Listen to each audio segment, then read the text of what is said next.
Hello, everyone, and welcome to Slash Film Daily for September 18th, 2018. On today's episode, we're going to talk about the latest film and TV news. This is Slash Film Editor-in-Chief, Peter Sciretta, and joining me on today's podcast is Slash Film writers, Hoai-Tran. Hey, everyone. And Chris, Evangelista. Hello. And it's Chris's one-year anniversary at Slash Film. Happy anniversary, Chris. It's true. Thanks, everyone. Yeah.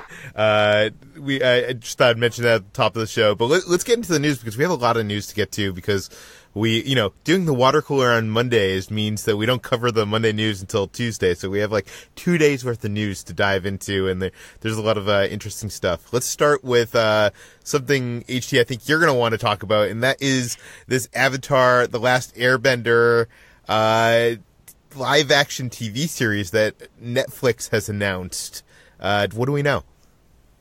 Yes, so when I first heard the news that Netflix was developing a live-action Avatar: The Last Airbender series, it invoked in me a major rage that was only calmed when I realized that the original show creators, Michael Dante DiMartino and Brian Konietzko, are on board to oversee and develop this project, which will reimagine, quote-unquote, the beloved Nickelodeon series. So forgive me, I might go a little long on this because this is a series that is also near and dear to my heart. I'm speaking a lot about things that I grew up loving and watching a lot.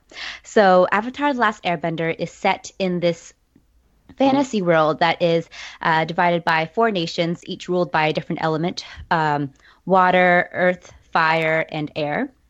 And people in this world have the ability to bend the elements and essentially being able to control these different elements in different martial arts styles. And it follows the titular Avatar, who is Aang, a young airbender, and he is one in the long line of reincarnated avatars who can control all 4 elements. No other people can. So he is discovered after being missing for 100 years, having been frozen in ice, and he is basically tasked with bringing the world back to harmony because in his absence, the Fire Nation has basically terrorized the entire world and attempted to conquer everyone. It's a very simple, very basic hero's journey. You've seen it before in Star Wars, but it's an amazing show that pulls influence not from its anime aesthetic, it's very influenced by that, but also from a whole blend of East Asian cultures that I think is kind of the perfect response to what we've seen with cultural appropriation, for example, in that it plays loving homage to all these East Asian cultural and mythological references, and yet never feels appropriative in any way, because you know that it's referencing back to these cultures and doing it in a way that is very respectful. And it's just got some great characters, some of the best storytelling, not only in animated TV, but also I think in TV in general. And you probably won't believe me, but I'm going to say that. So this live action series is being developed for Netflix. It's supposed to go into production in 2019. We don't know much about it, except that it will be a reimagining and will probably be a remake of the original series. Avatar: Last Airbender also spawned a spin-off series, a kind of sequel called The Legend of Korra, which takes place, I think, 50, 70 years after the original series and follows a new Avatar who is reincarnated after Aang. And so this, based on the concept art that we've seen, will look like it'll be a live-action retelling or remake of the original series. Now, I have many friends that tell me this is either one of or the best animated series of all time. Like, yes. This gets praised from a lot of people. Like, I don't think everybody has seen The Last Airbender, but the people that have, like, we do not speak of it. Yeah, it's a rabid fan base. Like, they love this thing. And I feel like more people probably, generally in public, probably have seen the M. Night Shyamalan live-action movie, which we do not speak of. Yeah. We have blocked it from our collective memory. It does not exist.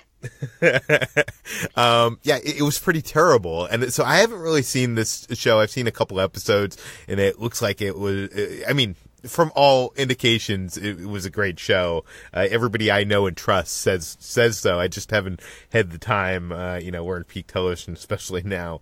But Dave Filoni was directed a bunch of episodes of that first season. Who's part of Star Wars Clone Wars and the upcoming Resistance and Rebel shows. Chris, do you have any love for Avatar: The Last Airbender? No, I've never seen it. I'm aware of it, but I've never actually seen it or the movie that everyone hates. So I'm I'm aware of it. I've just never actually seen it. It's very good. It is very at the beginning, especially. It's very kid friendly and much more kind of silly and lighthearted. But towards the end, it definitely gets a lot darker and more mature. But it still maintains that lighthearted feel. Korra is the one that is much more complex and sort of adult-oriented. It deals with a lot of themes of, both of them deal with themes of imperialism and corruption and technology and stuff. So it's really fascinating. And yeah, it's a great show. I recommend it. If you get put off a little bit by the kind of kiddishness of the first episodes, I recommend just powering through it because it gets so good. And Mark Hamill also stars in the series. He voices the villain, of course.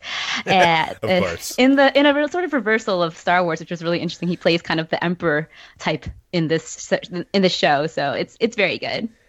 Okay, I know you didn't want to speak of the M. Night Shyamalan movie, but it was a live action thing, and this is going to be a live action series. So I wanted to ask you, as someone who is, a fan of this property, what can they learn from the mistakes of that movie going into the series? Well, the biggest mistake, as many of you know, is probably the whitewashing in the M. Night Shyamalan movie, because the director, who is Indian American, he did cast Indian actors in the role of the Fire Nation, which is kind of also problematic because he cast the one nation of color as the villains.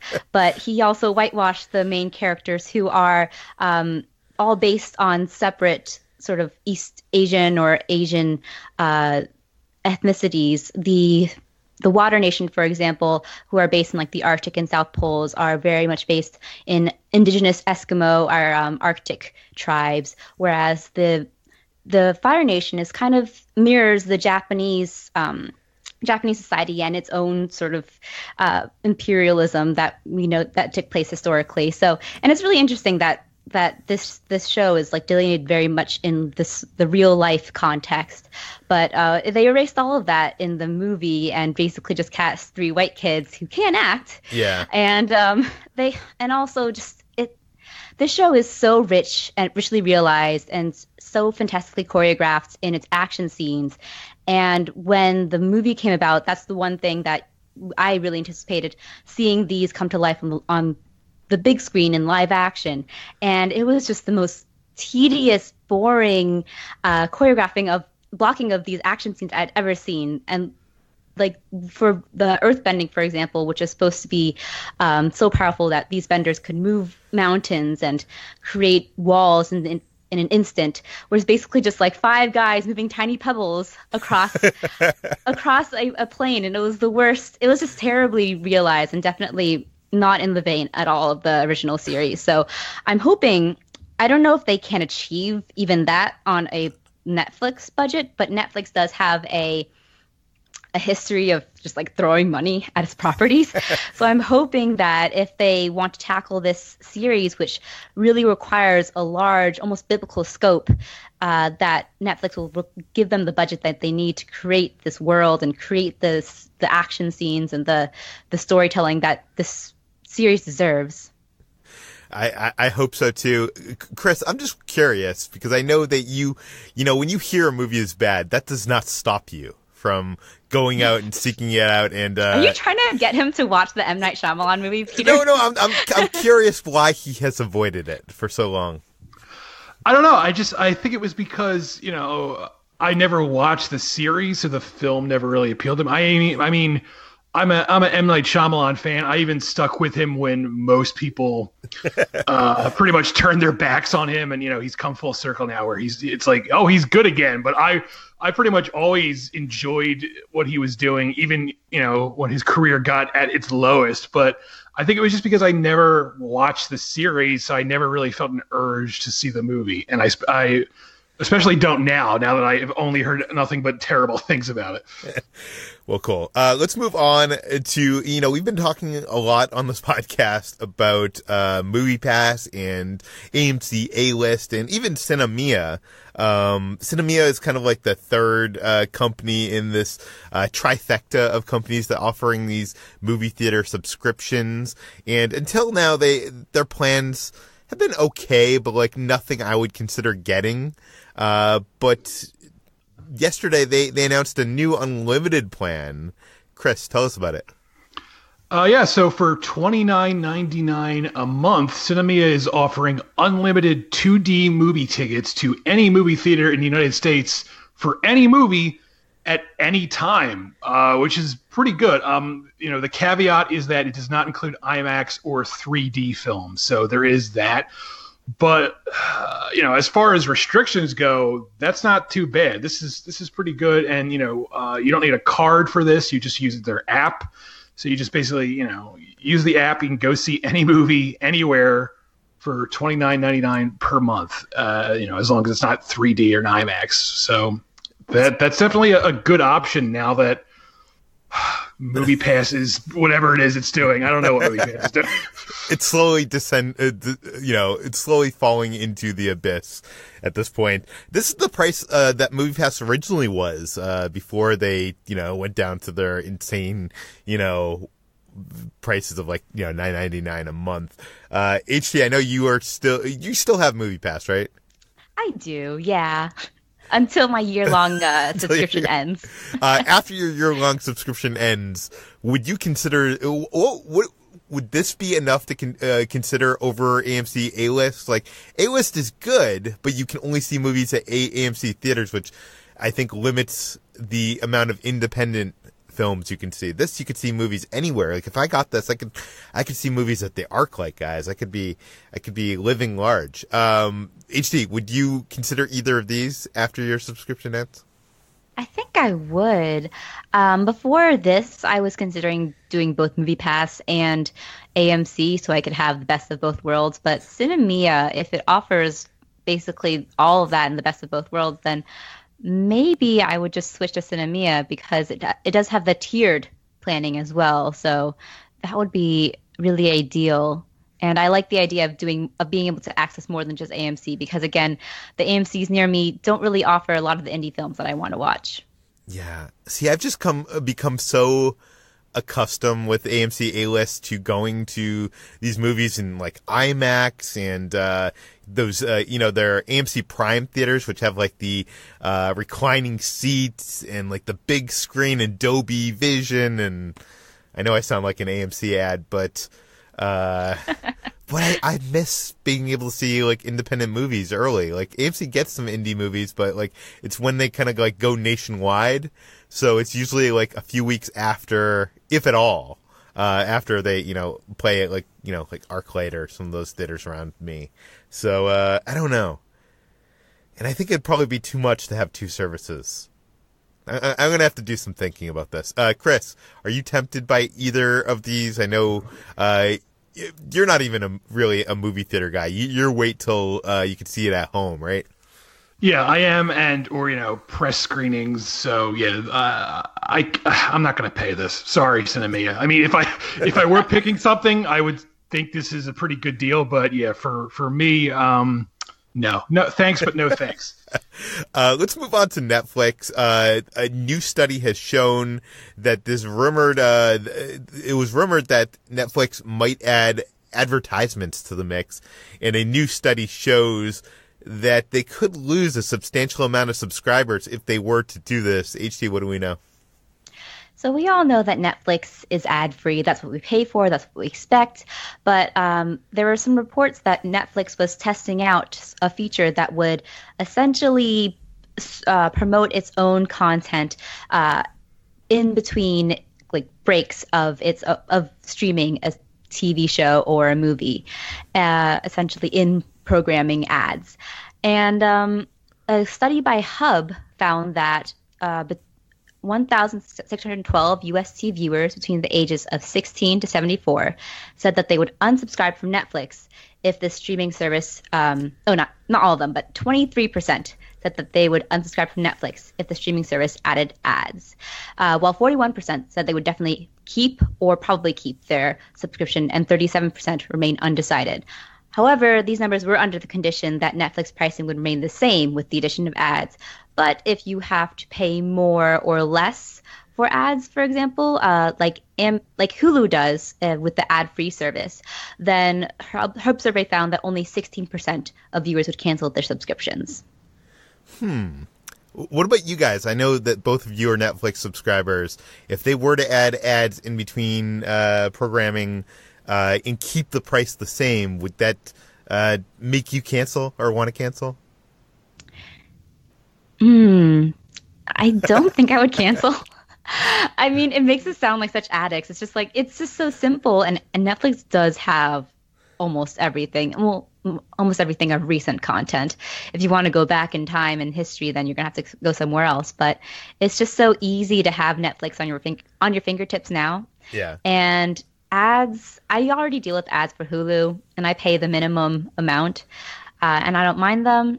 I would consider for Netflix maybe paying a higher price, because I really already dislike the Netflix algorithm and homepage that keeps pushing Insatiable towards me. Yeah. I don't want to watch that show. Please stop it.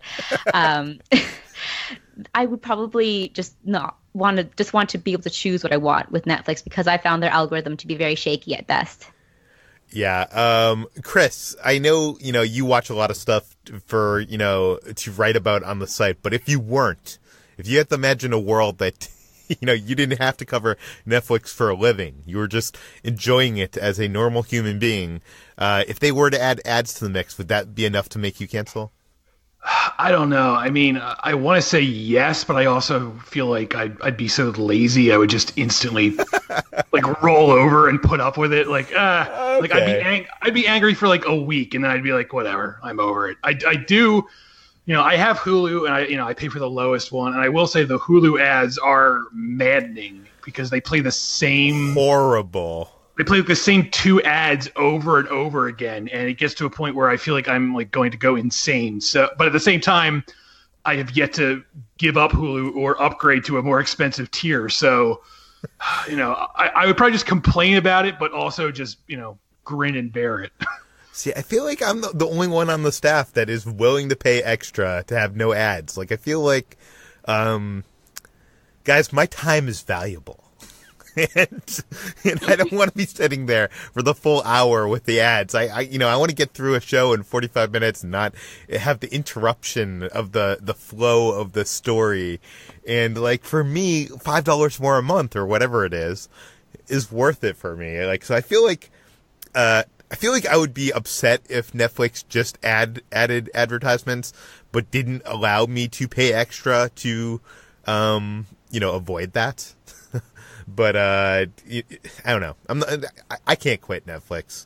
Netflix is just like, I feel like I watch more Netflix than I do all of the rest of the TV options at this point, which is kind of sad. But let's move on to Nicolas Cage, who apparently wants to do a movie for Blumhouse, and Jason Blum already has an idea. Chris, tell us about it. So during an interview, Nicolas Cage is out promoting Mandy, which is great, and he's great in it. And during this particular interview, it's just for some reason Blumhouse came up, and the interviewer asked him, would you want to do a Blumhouse movie? And Nicolas Cage seemed very enthusiastic about the idea. He was well aware of what Blumhouse does, and he basically said, I certainly would not hesitate to work with them. And with that in mind, the same interviewer later sat down with Jason Blum and told him about this, and Jason Blum was thrilled with the idea. And he said he too is a Nicolas Cage fan, and he'd love to work with him. And he immediately came up with this idea on the spot where Nicolas Cage would star in a film where he plays a concerned father of a teenage boy who has something terrible happen to him. I mean, I don't know where he got this idea. It just came out of nowhere, apparently. But that was Jason Blum's immediate idea for a Nicolas Cage Blumhouse film. And so there you have it. This is one of those things like, a lot of times people will run stories where so-and-so says, I'd love to be in a movie. I'd love to play Batman. And that's not really news. That's just like wishful thinking. But this actually seems like something with actual weight behind it because Jason Blum, obviously controls Blumhouse and he seems very into the idea. So this might actually happen. And on top of that, Nicolas Cage seems to have no problems doing almost any kind of movie at this point. So I'm assuming whatever Blumhouse could come up with, he might have an interest in it. I'm really wondering, like, I don't know, what is your feeling on Blumhouse films in general, Chris? I like most of them. Some of them are just terrible, and some are pretty good. It's a okay mix. I mean, I think they're very good at test marketing their films. I don't know if a lot of people know this, but Blumhouse does this thing where they test their movies through the roof. Basically, they do many test screenings, and if the test screenings go bad, they pretty much dump their movies. Like they have a handful of films that they've pretty much just dumped right to VOD and DVD because they just did not test well. So they're very good at, trying to figure out, what audiences want. And it doesn't always work out for the best. You end up with streamlined, cheap stuff. But for the most part, they've put out a handful of really memorable horror films and also some crap. So it's a fair mix, I'd say. I mean, I guess even if it's one of the more crappier Blumhouse movies, I would watch it just for the over-the-top, Nicolas Cage performance in the mix. Let's move on to our next story. We were talking about how there was this story. Someone tweeted that basically they had bought some movies on Apple iTunes and Apple had removed the movies from their account. We had this whole discussion on the podcast last week over does that mean that digital movies and buying digital movies is like, not something you should do? Should we stick with physical media? We're not going to bring that back up again. But there is a conclusion to the story of some sort. Apple has commented. HT, what do we know? So 5 days after that story went viral, Apple has finally issued a response, and it kind of reiterates what we already know. So, quote, any movies you've already downloaded can be enjoyed at any time and will not be deleted unless you've chosen to do so. If you change your country setting, some movies may not be available to re-download from the movie store if the version you purchased isn't also available in the new country. If needed, you can change your country setting back to your prior country to re-download those movies. So the first part of that statement, whatever you downloaded can be enjoyed at any time, is a workaround that we're already kind of aware of. Like if you download it to your computer, it'll be there. It's the old-fashioned, physical, almost closest to physical way of keeping a movie as possible. It's not in your. It's in addition to your iTunes library, you have it in a backup in your hard drive, essentially. The latter part of this statement, where they talk about the country setting, is actually very specifically targeted to the first person who made this story go viral, because he had Anders G. De Silva. This issue went viral because he had emigrated from Australia to Canada, and he had lost 3 of his Apple movie purchases because the movies that he had bought when in Australia were not available in Canada, and that's why they disappeared and were deleted from his account.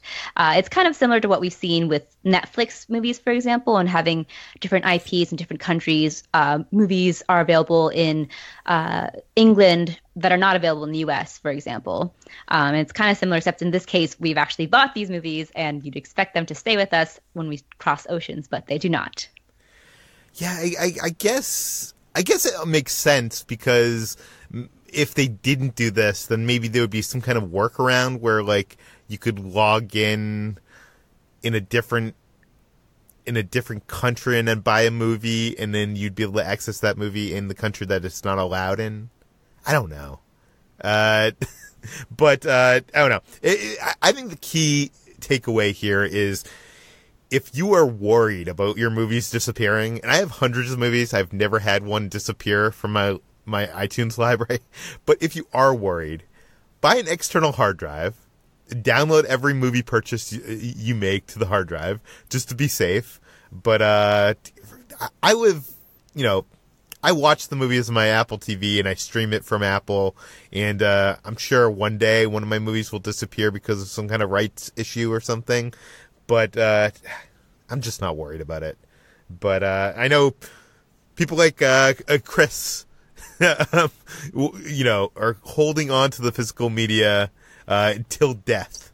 So, but let's move on to our next story, and that is a new film from director Bryan Singer. I didn't think this would be coming so quickly after what has happened. Chris, tell us about it. Yeah. So, Millennium Pictures or Millennium Films has been trying to get a Red Sonja movie made for almost a decade now. And I think I was writing about a Red Sonja movie in like the first years of Slash Film, and that was 13 years ago or something like that. Yeah.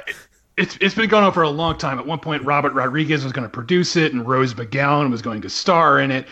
And it kept going through all these iterations, and now apparently it's finally happening with Bryan Singer directing. And this is troubling for several reasons. One is, Bryan Singer has several allegations plaguing him throughout his career, and I won't go into that. It's a long, complicated story. But even if you don't think those allegations are true, he also has a well-recorded history of basically just not even showing up. I mean, he was fired from Bohemian Rhapsody for literally not showing up on set. And there's been rumors for years that this is a sort of a pattern with him where he just keeps not showing up on sets and other people have to finish his films for him. So you would think in a sane world that would pretty much destroy his career. But no, in Hollywood, I guess you can get away with anything, and now as long as you are successful, Chris, you just keep on falling upwards. I guess so. And not only that, but this story literally says, that he's being offered a huge payday for this, and the idea is that this will help rehabilitate his image. And when I read that, I literally wanted to just grind my teeth down into powder, because why he doesn't deserve this. It's nuts to me that he's just getting this chance to make this movie. Like, anyone could make this movie. Give it to literally anyone else. I don't get it, but that's where we are. And I guess it's par for the course here in the hell year that is 2018. All the allegations against Bryan Singer aside, would you think that a person of his talents, the films that he has made, do you think he's the right person for basically like... Red Sonja is kind of like the female Conan the Barbarian, right? Yeah, more or less. Yeah, it's like a spin-off of Conan, with a female warrior. Yeah, so like, do you think Bryan Singer as a filmmaker is right for this project? Aside from all the... No? Absolutely not. I don't think Bryan Singer is a bad filmmaker. I like some of his films. Like, I still think The Usual Suspects is really well made, although I think a lot of that has to do with the screenplay. But yeah, this is such a female-centric film. Why not find a female filmmaker to do this? I mean, one of the things that this is being compared to is, this is like Millennium Films. They're hoping to attract the same audience as, Wonder Woman. But Wonder Woman was directed by Patty Jenkins. Find a female filmmaker. Find anyone but Bryan Singer. He shouldn't have this. He should have nothing anymore. He should be done in Hollywood. HT, do you have a differing opinion? I'm betting not. Nope. Everything that Chris just said, I agree with wholeheartedly. Bryan Singer should not be working. Anyone who says that in this era of Me Too, there's no second chances for men, there are second chances. He didn't do his time, whatever the saying is here. He did no time at all, and it infuriates me. Yeah, and unlike a lot of people, there was like no apology, there was no anything. But I don't know. All the allegations aside, I just don't. I was never a person that loved Conan the Barbarian, anyways. So, and I'm not a big swords and fantasy kind of guy. I just don't think I want a Red Sonja movie. But I don't know. Apparently, we're getting one from Bryan Singer.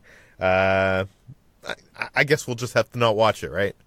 So, let's move on to a female-led project that I can get behind, and that is Marvel's Captain Marvel. The trailer came out this morning.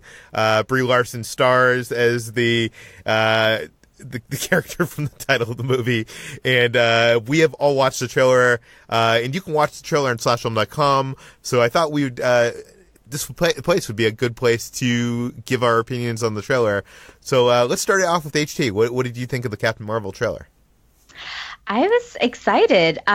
So I did not expect this story to go in the direction that it did, which is essentially Carol Danvers falling to Earth and not remembering any of her past, her like human life, her life on Earth, which intrigued me. And it's very muted colors. It's very gritty. It's kind of something you don't really expect in an MCU movie, which is generally brighter in palette. It almost looks like something out of the Warner Brothers DCEU, which is sort of a mixed thing to say, but I think it's a really interesting approach for this movie, which it seems very dark, and I love Brie Larson. I can't wait to see her in this role. And there's a moment in the movie, in the trailer, that really excited me, where you see her fall as an adult, and you see her get up as a kid, and then later on in like different aspects of her life. And it was a moment that really spoke to me, because not only did it remind me of the finale of Buffy the Vampire Slayer,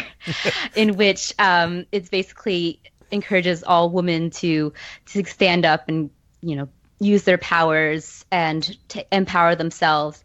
It was a moment, I feel like, that was kind of that special hero moment that you get that we got in Wonder Woman, and that we get in other films that we haven't seen lately. It's something that's played straight, that accepting of the mantle or whatever. And I think it's really exciting. I'm intrigued by the space and the Earth plot lines. I'm not really sure where this movie is going to go, which is what kind of excites me as well, because I don't really know what to expect of it anymore. No, I think you're right. I think that I think they've said that they're trying to go for that 90s action movie kind of look, and this does look a little bit different than the other Marvel films. And it is interesting that they're playing it off like this is an origin movie, but it's not going to start off with her origin story, which is kind of neat. This trailer, for me, I'm excited for this movie, and I love Brie Larson, and there was moments in this trailer, like the moment you speak of, I think is probably the coolest moment for me in the trailer, and getting to see Samuel Jackson de-aged is kind of cool. But for me, I think the trailer was a little bit underwhelming. I think maybe it's just that this is like the first trailer, it's a teaser trailer, and we're not getting to see much of her in action, and that's kind of what I want to see. Is I want to see what are Captain Marvel's powers and how do they look on the big screen?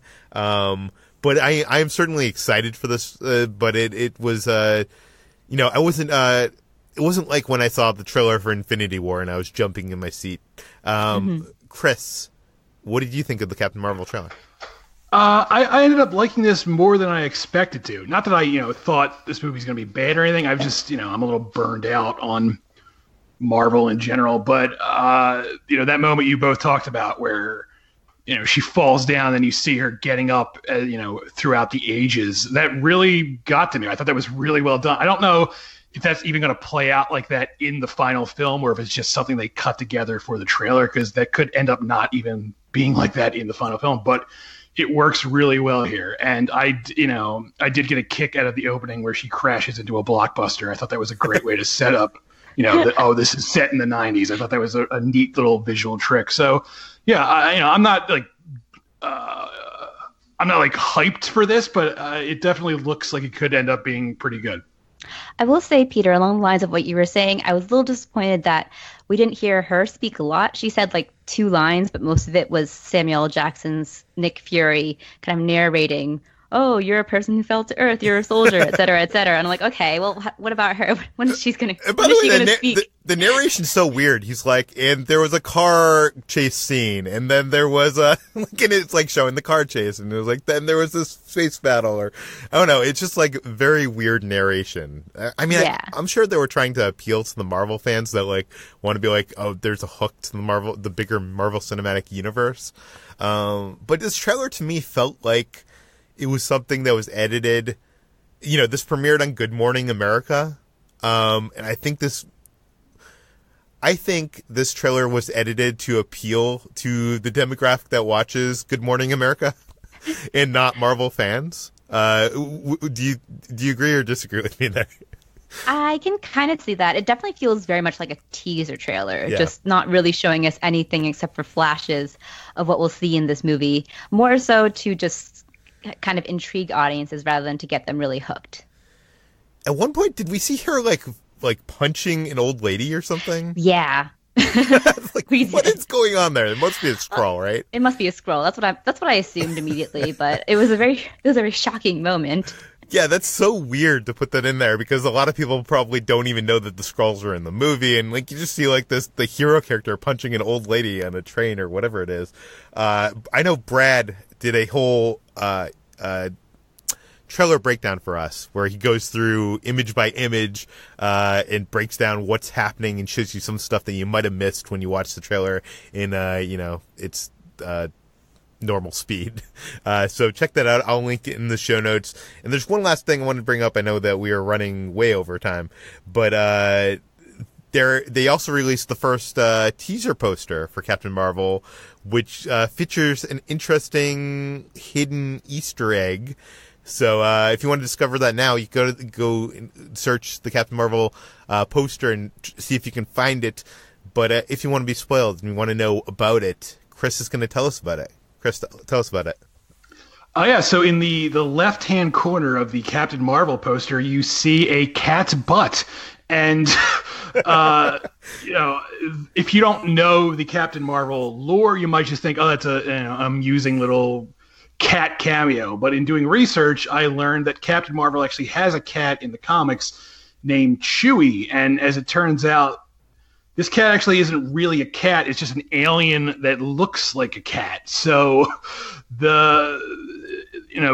it seems to hint that this alien cat will indeed be appearing in the film in some form. And so there you have it. This seems to confirm there's a lot more to this movie than this trailer certainly lets on, because there's no cat in the trailer. So be on the lookout for the alien cat in Captain Marvel when it hits theaters next year. You know, just hearing about this makes me think that the alien cat is going to steal the show. Like, I just imagine that we're going to have, it's memes and GIFs, and it's just going to be like, the new it's going to be the Porg of the Marvel Cinematic Universe. And it's kind of fun that they hid the cat in the poster. I know I was looking through Twitter, and when it first showed up that, like, people were like, oh, there's a cat there. Some people didn't actually believe that was in the poster. Like, thought it was just like, someone, like Chris, I know you like to Photoshop things and tweet out images to troll people and have fun. I actually thought this was fake too until I went back and looked at the actual email from Disney and saw it really was in there. Yeah. I didn't realize it was a cat butt, which makes it even better. Yeah, go check it out. We have a whole post about it on slashfilm.com and linked in the show notes. Chris, where can people find more of your work online? I'm at slashfilm.com, and I'm on Twitter at Evangelista413. HT, where can we find more of your work? I'm also at slashfilm.com, and I'm on Twitter at HTranBuoy. You can find me at slashfilm.com, at slashfilm on all social media. You can find all the stories we talked about today on slashfilm.com and linked in the show notes. This podcast, Slash Film Daily, is published every weekday on iTunes, Google Play, Overcast, Spotify, all the popular podcast apps. Please feel free to send us your feedback, questions, comments, concerns to Peter at slashfilm.com. And if you can, go to iTunes, give us a rating, give us a positive review. That helps us quite a bit. And we will see you tomorrow. Okay, guys, I have a proposition for you. Okay. Netflix announces that you can subscribe to Netflix for $5 a month, but for every hour you're going to get 20 minutes of commercials. Or you have to pay $20 a month to get the non-commercial Netflix. What would you do? I think I would definitely go for that $5 one because, the commercials pop up. I would just leave the room for 20 minutes. I could put up with it. Yeah, I'd probably go for the $5 one too. That's so cheap. But 20 minutes, you're spending 20 more minutes for every hour you're watching. For every 2 episodes of Stranger Things, you're wasting another 40 minutes. I don't know. Maybe I'm the only one that is willing to pay. You can go have a snack. You have a 20-minute snack. Yeah, come take a back. bathroom break. Yeah, but maybe it's not 20 minutes. Yoga. Maybe it's 5-minute breaks spread throughout the show, like Hulu. Hulu. Oh, So it adds up. I don't know. Yeah. I don't know. Yeah. It's tough to say because I like no commercials, but I also like having more money. So I don't know. Yeah, I'm poor, Peter.